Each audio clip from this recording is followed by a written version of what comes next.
Hello, everybody. Welcome to Sociology 001. This is my first recording. I know the video quality isn't the best, but bear with me. Let's try and have some fun and learn some things. Okay. Mm,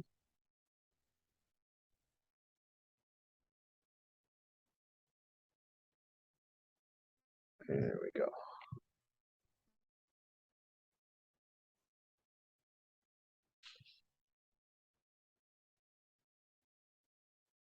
Okay.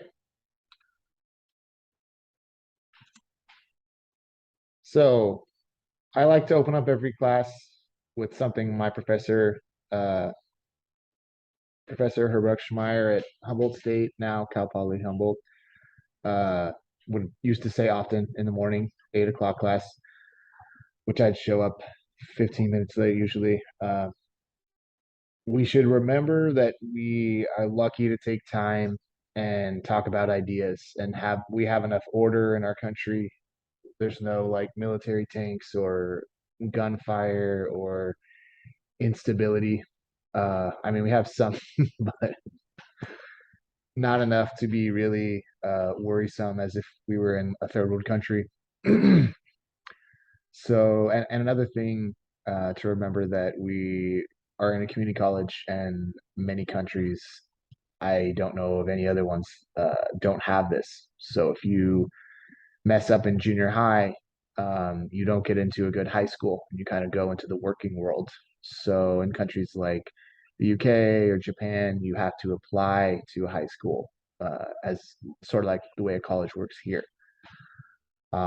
Another reason to be thankful. And at West Hills in particular, there's plenty of awesome resources here for you guys. So start things off with being thankful.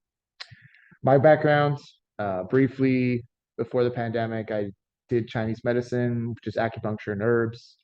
Uh, I practiced community acupuncture, so I provided acupuncture treatment for low cost to my patients. And once the pandemic happened, it sort of changed that whole field. So I went into education.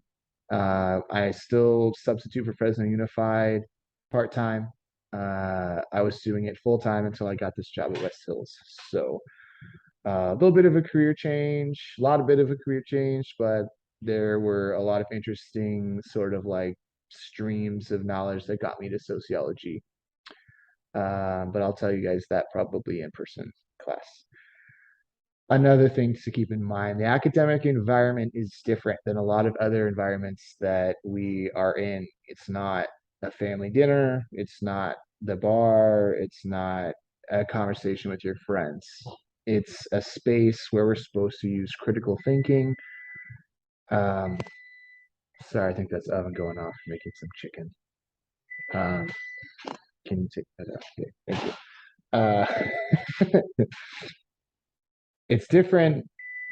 The biggest thing is we want to use our critical thinking skills, right? When we're with friends or we're in any of those other places I mentioned, we're really not. It's a casual conversation. You might think you are, but you're probably not. We want to mention, scientific journal articles, source texts, that are assigned in, homework in the reading, and think before we speak. Um, a lot of times once you're more educated and up on the totem pole, you got your bachelor's and master's, things will come to your mind easier. So you have to think less because it's already kind of programmed in your mind because you have educated yourself and gone through tests and finals and thesis papers. But we're at the ground floor in community college. We're just getting started. So another thing to keep in mind that the classroom is a safe space in that we're not going to like personally attack and insult each other. Um, Hopefully we don't, hopefully the conversation doesn't go that way. We don't want that, right?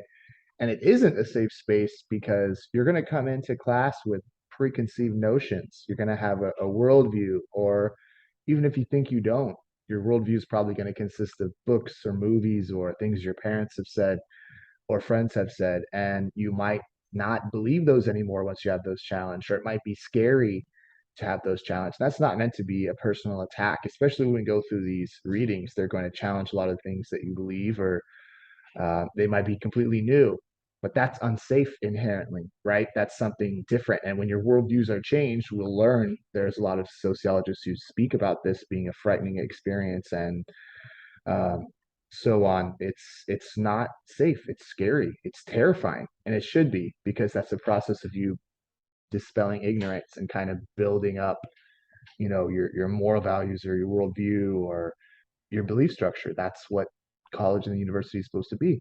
So we want that. We want critical thinking. We want to be able to challenge each other, but to be civil. And we want to use critical thinking. So I want you to keep those ideas in mind as we proceed through the class. So, sociology. It's a part of the social and behavioral sciences here at West Hills. And I always like to bring up uh, its sister sciences, psychology and anthropology. That way, people have kind of a better idea of what sociology is. So, I'm sure everybody out of these three social sciences and behavioral sciences, everyone knows psychology, right? It's a study of the individual. In Psych 101, you learn about senses of perception, vision, memory, learning. You learn about like the big theorists, it's like Pavlov's dogs, Freud, all that good stuff. And it's a focus on the individual, right? So if I have Professor Luna, I have ADHD, that's my problem. That's something in biochemistry, my own biochemistry that's imbalanced, right? Or something I genetically inherit from my parents, and I have to go through therapy, right?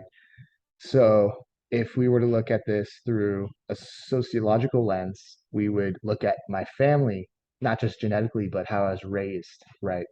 Um, do my brothers and sisters, do they have it? Have my parents have it? Do they recognize it? Am I even at a that like presupposes you're almost at a middle class school to have that school counseling structure there, right? Do I get a diagnosis when I'm young? Um, and what social factors contributed to that? Are there maybe some like geographical, chemical, or lack of nutrition, right? These are all kind of sort of social factors. Why are there more cases of this at this particular time? This is kind of through the social lens, right? It's not just my individual problem. And then anthropology, out of these three, is the most broad. It's everything in human culture. So, uh, art, food, music, clothes, religion, those are all anthropology. Out of the social and behavioral sciences, anthropology is the most vast. And some people, like other social theorist Bruno Latour, who we won't get into in this class, he says it's the most honest and real, because anthropologists, put themselves in places in different cultures or different groups and just record data, right? What they see, behavior, they just record all of it. It's a list form, it's a description, right? And that's kind of very pure knowledge. When we put it through filters, he argues that it's translated, right? It changes form, and we kind of get further away from that original observation. So then we have sociology, right? It's not just the individual and not all of culture, but it's group interaction, right? This kind of social communicating between people, organizations, institutions, right? Groups. And so I like to always mention those other two sciences, and kind of sociology fits in the middle. And there's a lot of overlap. There's social psychology, there's social anthropology. So a lot of and throughout the history of sociology, there are groups and times where sociologists use heavy theory from psychology. And for example, the Frankfurt School and critical theory, they use a lot of ideas of Freud. And in anthropology, one of the founders of sociology, Emil Durkheim, I can't remember if it's his grandson or nephew. He's related to him, Marcel Mauss, helped found anthropology. So a lot of uh, connection between these, we call psych and anthrop sister sciences, right? This is my definition. Sociology, the scientific study of human relationships, organizations, institutions, aka science of the social. So I like to say, think of inverted pyramid. At the bottom, you have two people interacting, right? Friends, family members, community members, co-workers. That interaction between two people is social, and that goes progressively higher, right? Two people, a group, friends, family, uh, community, city, state, right?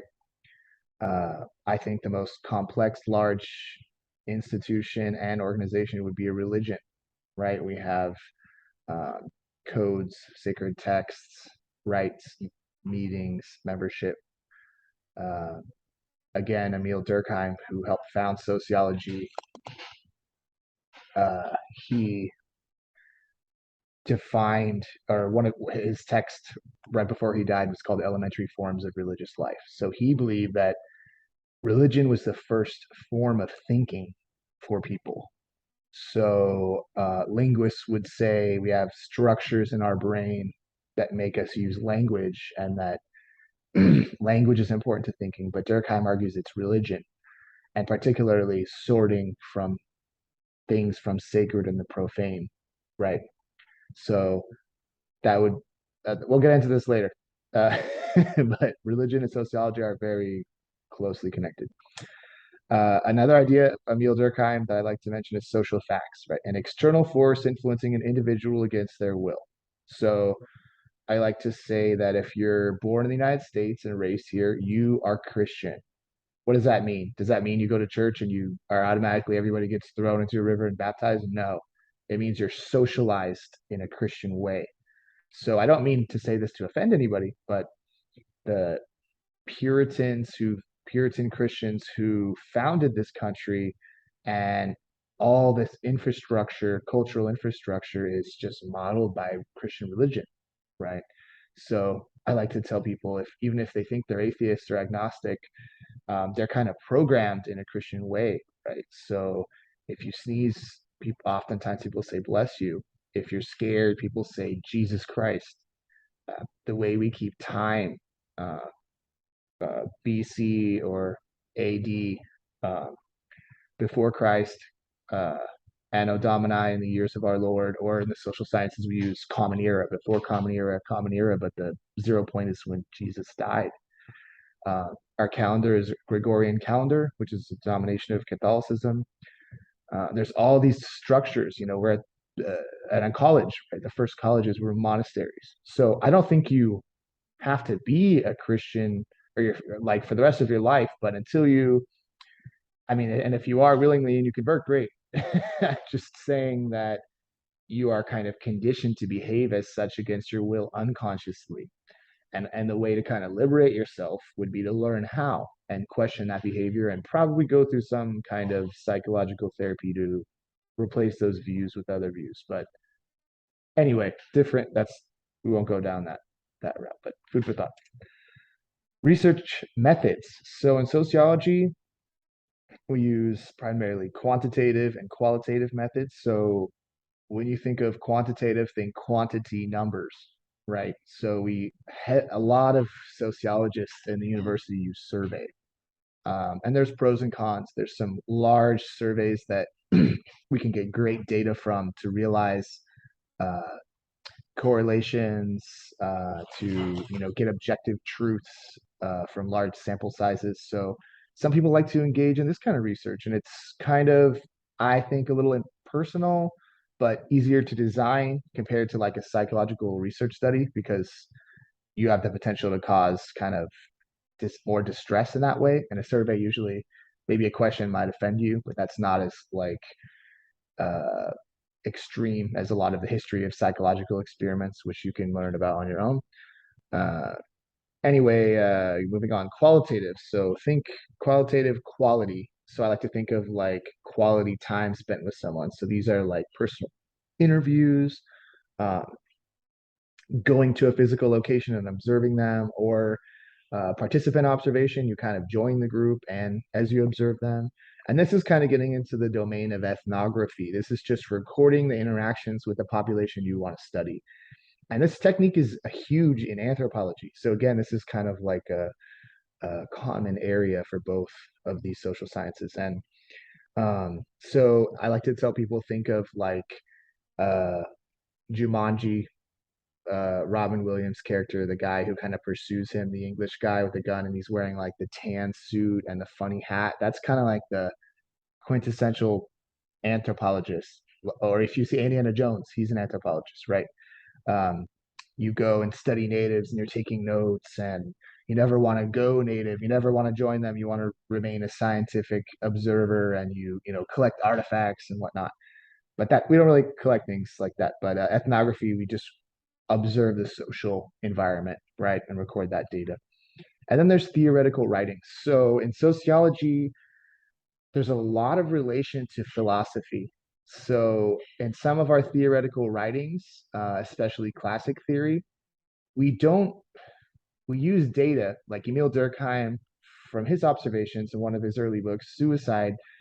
He comes up with some claims based on survey data, right? That's the scientific method, right? I mean, he doesn't do it in that order. Like there's observation, survey data, then he kind of comes to a thesis, double checks the data, and it becomes the theory. And so, in other writers use sort of philosophical reasoning. What does that mean? It's using logic, reason, deduction, and induction, uh, proof by argument, and in that tradition in philosophy, which I'm not a philosophy major, but it heavily influences sociology. So um, Marx says sociology is philosophy in action. And Durkheim criticizes philosophy. And when he was creating these kind of jobs for people at universities, they would replace heads of philosophy. Sociology is supposed to be like the modern philosophy of the future used to change society, right? To do something, not just write books and quibble over definitions. It's to do observe real social action and fix society. There's some of the classic views of of these sociologists we're going to go into. So this is the theoretical writing, right?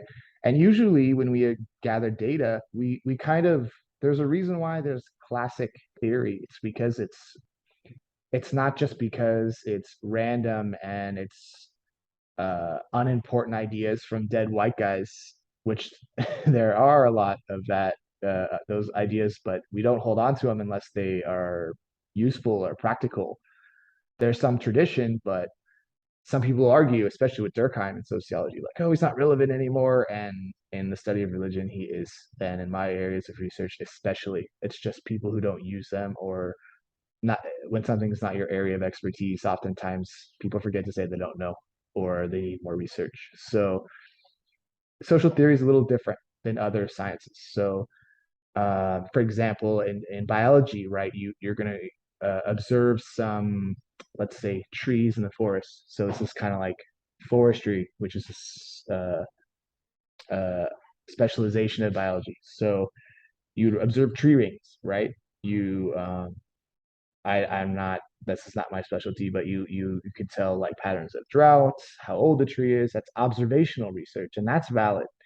There's medical research, right, in the biomedical sciences where the gold standard is randomized double-blind study, right? But the intention of that is to find out if an active ingredient in a medication works, right? One group's given a placebo, one group's given the medicine, and the person giving those two mixed um, medications, quote, they don't know which one's real either. So that's supposed to be the gold standard in medical research, but that's not in other sciences. Every science has different types of data gathering, and this, quantitative, qualitative, is unique to sociology. So, and there are pros and cons to all of those types of research. So, major sociological theories. So we can see at the top, this categorization scheme is uniquely North American. So if we were to study sociology in like the UK, they would group theorists in other ways, right? And this is the same. People don't think this. They say, like, for example, especially in modern medicine, they say, oh, well, uh, if something isn't used as medicine already, it isn't medicine. This is like an argument used against traditional medicines, right? Older, like more, I don't know, not Ayurvedic medicine or traditional Chinese medicine. Um, but even allopathic medicine, modern medicine in the United States, is not the same in Germany. It's not the same in France. It's not the same in Australia. There may be similarities, but there are completely different uses of uh, scope of practice, treatment protocol. It's not the same. We might think it is. Maybe that's a very American way to think about it. Everybody is like us, but it's not true. So that goes with sociology, right? Uh, we have these three main ideas will you'll see everywhere. And later on, you'll learn that some of these aren't the best label, right? So we'll start with structural functionalism. An easy way to think about this is society is a body, right? There's a lot of like biology metaphors with this. Society's like a cell, or institutions and organizations are like organs in a body, right? The social body. So this is how Durkheim is uh, classified. And a lot of other people are classified in this way too. I don't agree with this, but you need to learn it. And a lot of people think this way. And then later on in your graduate study, you can see where the limitations of this definition is or are. But for now, just structural functionalism, think of a body, right? And I wrote positivism because Durkheim was heavily influenced by positivism. That's sort of like thinking that science has this special destiny as we enter the industrial age. Cities modernize. There's modern, the industrial complex. People work in factories, right? We have um, people use cities have lights, cars, all these things. People started to believe at the early 1900s that we're going to continue to advance with science and technology, and it's going to sort of transcend human culture, and we're going to become a global kind of scientific world and travel in space and all this. Um, that's some ideas of positivism. The next theory, conflict theory. We have society is formed, functions by conflict between major forces. So a major thinker in this tradition is Marx and Engels. So we have uh, different phases of society where there are two main forces and they work in a dialectical way. And Hegel talked a lot about this. There's this word Hegelian dialectic, where you have two extremes fighting against each other, and then they form a new kind of order out of those two extremes, and then two extremes form again. I like to think of the yin yang symbol. Just think of like two extremes. So Marx says now in our time, the two main extremes are the bourgeoisie and the proletariat, sort of like the 1% and the 99%. And that force is just the major antagonism. And so that's conflict. Think of conflict. That's an easy way to think about it, right? And so the third major theory is symbolic interactionism, and a big thinker was Mead. So we have societies created by individual gestures, vocabularies. It's sort of the opposite of psychology, right?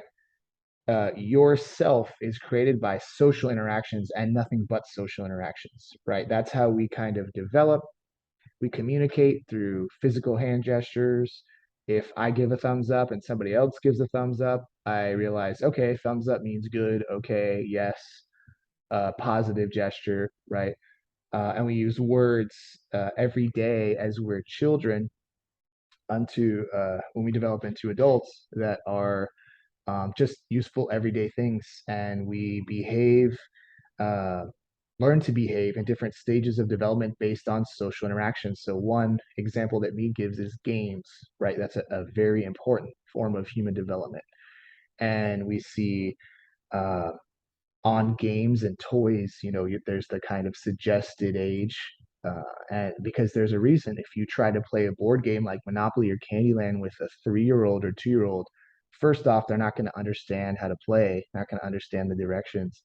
And second of all, if they can't regulate their emotions well enough to handle losing, right? If you try to play with your little brother or sister Candyland, they can have a meltdown if they're losing, right? And other games like tag or cops and robbers or other games that kids play. Think of let's just uh, stick with the example cops and robbers. For like a 3 or 4 year old to understand what a police officer is or a robber is, they have to, and they use different voices. They have to role play. To be able to role play shows a certain level of development of intelligence. You have to conceive of yourself and police officer or robber. You have to know how they behave, what they dress like, the rules of interaction. And so you see kids playing these games, and it really shows and helps them develop by playing these different social rules. So those are the major theories, and you'll see them over and over and over again. And just don't think too hard about it right now. It might seem a little confusing. Accept it. And then as you become more educated in sociology, you'll see where these definitions are a little weak and or where they break down and question them and challenge them later. Okay. So I like to bring up the idea of hierarchies in my first lecture because I like to assume, you're taking this class because it probably sounded like an easy elective, or you don't know, or maybe another class was filled up, or maybe some of you are sociology majors or minors. But I want to prove to you that you can see the social. And so if you see the third point in this PowerPoint slide, the chicken pecking order. So if you're in my class and like, Professor Luna, sociology seems like a crock, and I don't think it exists. It's really confusing. So it's a little psychology, a little anthropology. Like I'm still unclear. You have look no further than a flock of chickens. And some of you have had chickens or seen chickens. You can, there's a YouTube video I posted in the welcome module. Chickens behave in a certain way, and it's called the pecking order because if they don't, they will peck each other to remind others to stay in that social order. So what is it? So if you're a smart chicken owner, you'll have a rooster around because chickens feel safe and they don't stop laying eggs if there's a rooster. If there isn't, they feel insecure, and if any kind of weather change or you have a predator attack, they'll stop laying for a few days. And if not, they might for a few months. But my chickens I had, when there's a rooster around, they always lay because the rooster protects them. It's like an alarm system. I had like a falcon try to attack my chickens, and the rooster was right there. And I kind of shooed him away, and chicken survived. So the head of the pecking order is the rooster, right? What do roosters do if they're aggressive and territorial? If you walk into their space, they'll immediately attack you. They'll fly and attack you with their talons. And you see, also when a rooster mates with a chicken, they bite the back of their head and hump them like a dog. Uh, you see this a lot of behavior in animals, but other hens will dominate each other by mimicking rooster mating, kind of like hip thrusts, whatever the anatomy of chicken hip thrust. And so you see rooster, and then there's like a group of alpha hens, a group of beta hens, and it's all who eats first. So right, if you lay food out, the rooster will eat first, and the first group of dominant hens, and there'll be a second group, and then the ones at the lowest part of the totem pole eat last. And if you introduce a new chicken a new hen that doesn't know, and they try to eat, they will be attacked. And so the hens will go up to them and peck them. They will rush at them like a rooster, flap their wings and jump, kind of mimicking attacking with talons. And there's also kind of movements that a rooster do. They'll like kind of fan out their wings and kind of like spin or kind of go towards you before they rush you. That some hens will do too. They flare out their feathers and kind of do like a warning dance type of thing. So I posted a video, and I think that it's a pretty good argument to show you evidence of a social hierarchy, right? What's a hierarchy? It's like a pyramid, right? The rooster's on top, and the hens at the very bottom that get pecked the most or eat last are on the bottom. And chickens are cannibalistic. If you have to separate a hen that's getting picked on too much or pecked on too much, right? Because they'll start to lose a feather, and when other hens see blood, they will still attack. Some people will keep red lights on them when they're chicks, because then that way they can't see blood if they choose to pick on one of the most picked on chicken. It can kind of stop them from doing that. Let's see, and you'll notice this type of hierarchy. It's called a dominance hierarchy. That's when people at the top use aggression, violence, right, intimidating behavior to regulate the social order. And I'm sure some of you already in your mind, like, oh, that's high school for me, or that's my workplace, or that's my family, right? It's unfortunate. The dominance hierarchy, or people that are dominant, it's not always fair, right? To some people, like school bullies, and there's other things going on. People who bully others were probably bullied by their parents, right? But this is just a fact of nature. A lot of animals operate this way. Humans operate this way. And you can kind of see this more in, I like to think of it as like a default behavior, right? Because you think that the strongest, most dominant individuals have the strongest genes, and that kind of protects the gene pool, right? People that are less sick, um, who have leadership capabilities will rise to the top, and that's not always so. In some situations, like war or like competition between groups, you want a dominant individual, maybe certain companies, right? But do you always want that? No, because dominant individuals sometimes, and this goes into psychology, have a dark triad of personality traits, which is uh, uh, behaving like a psychopath, like without empathy, like being violent towards someone or manipulative, Machiavellian. So in Machiavelli's The Prince, uh, he talks about like politics in Italy and suggests to this, I forget what political family he advises, but they get all their political rivals, lock them into a room, and kill them all. Um, and the third part of the triad, I forget. Anyway, bad. You don't you might want this type of person on like your sales team or whatever, but they might turn against you. Dominant individuals tend to sabotage other individuals that are talented they think is a threat. Also, dominant individuals will tend to um, ostracize people or sabotage when they think they are going to lose power. So this is in the journal I posted. Uh, what is another type of hierarchy? Prestige, right? And this is uniquely human. This is another way hierarchy operates, but it's based on skill, based on rapport or respect in the community, right? Or specialized knowledge. So we can see this in like a sports team, right?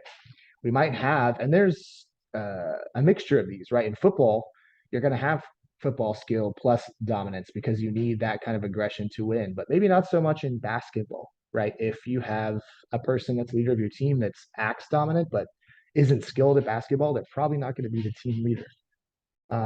Martial arts, uh, and healthy companies that aren't in a toxic environment. You want someone at the top that has high prestige, right? A leader that's calm, wants to have strong social cohesion, not to use aggression and violence or intimidation during conflict. That makes unstable environment for a lot of companies, right?